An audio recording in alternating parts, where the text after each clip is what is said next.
Back to back কোপার শিরোপা জিতে আর্জেন্টাইনরা উঠছিল সপ্তম স্বর্গে, কিন্তু অলিম্পিক গেমসে লা আলবিসেলেস্তেদের শুরুটা হলো হতাশায় মোড়া।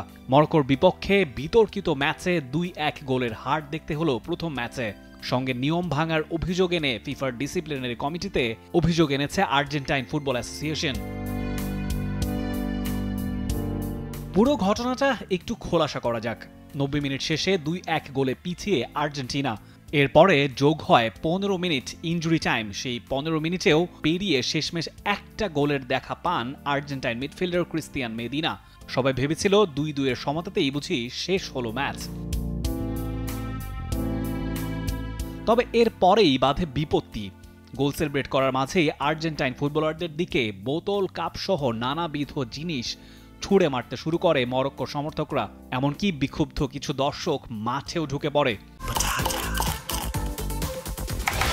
গ্রাম পটাটা চিপস নাকি বিস্কুট খেয়ে বুঝে নাও। সৃষ্টি হয় চূড়ান্ত টালমাটাল এক অবস্থা এমন এক পর্যায়ে পৌঁছে নিরাপত্তা বাহিনী পর্যন্ত হিমশিম খায় সামাল দিতে। ফলত ঘন্টা দেড়েকের জন্য খেলা স্থগিত রাখতে বাধ্য হন রেফারিরা।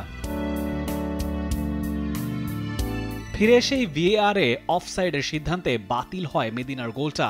এরপর আরো 3.25 মিনিট চলে খেলা, তবে কাঙ্ক্ষিত সমতাসূচক গোলের দেখা মেলেনি আর্জেন্টিনার। দুই দলের অধিনায়কের আপত্তি সত্ত্বেও ফের খেলা মাঠে গড়ানোর ঘটনায় ক্ষুব্ধ প্রতিক্রিয়া দেখান আর্জেন্টাইন কোচ। মরক্কোর অধিনায়ক না করলেন, আমরাও না করলাম। ফ্যানরা কত কি ছুঁড়ে মারছিলেন আমাদের দিকে। আমরা জীবনে এর চেয়ে বড় সার্কাস আর দেখিনি। আমি জানি না 1.5 ঘন্টা ধরে তারা কি এমন ভাবলেন। ব্যাখ্যা করেও ভাষা হারিয়ে ফেলেছি আমি। 1.5 ঘন্টা ড্রেসিং রুমে বসে রইলাম, অথচ তারা একটা বার আমাদের বললেন না কি ঘটতে যাচ্ছে। এমন পর্যায়ের ফুটবলে এর আগে এমন কিছু দেখেছি বলে মনে পড়ে না। শুধু মাস্টেরানোই নন, ক্ষুব্ধ প্রতিক্রিয়া দেখিয়েছেন আর্জেন্টাইন ফুটবল অ্যাসোসিয়েশনের সভাপতি ক্লদিও তাপিয়াও। ফিফা ডিসিপ্লিনারি কমিটির কাছে তিনি অফিসিয়ালি অভিযোগও জানিয়েছেন। সামাজিক যোগাযোগ মাধ্যমে খোলাসা করেছেন নিজের অভিমত।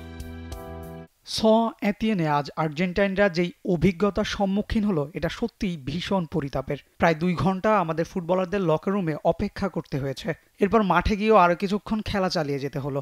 অথচ মরক্কোর সমর্থকরা মাঠে ঢুকে পড়া ও আর্জেন্টাইন প্রতিনিধির উপর হামলার পর রেফারির অবশ্যই খেলা বাতিল করা উচিত ছিল। এটা একদমই অর্থহীন এবং এই প্রতিযোগিতার নিয়মের পরিপন্থী। কোচ সভাপতির পাশাপাশি মেসি, তালিয়াফিকোরাও নিজ নিজ সোশ্যাল মিডিয়ায় জানিয়েছেন নিজেদের আক্ষেপের কথা। 27 তারিখ বি গ্রুপে নিজেদের পরের খেলায় ইরাকের বিপক্ষে খেলতে নামবে অলিম্পিকে 2 বারের সোনাজয়ী Argentina. Rifat Tanvir Rafi, T sports. For more updates, subscribe to our YouTube channel and click on the bell icon. Follow us on Facebook and Instagram. Download T-Sports app to enjoy exciting games and highlights. Visit tsports.com.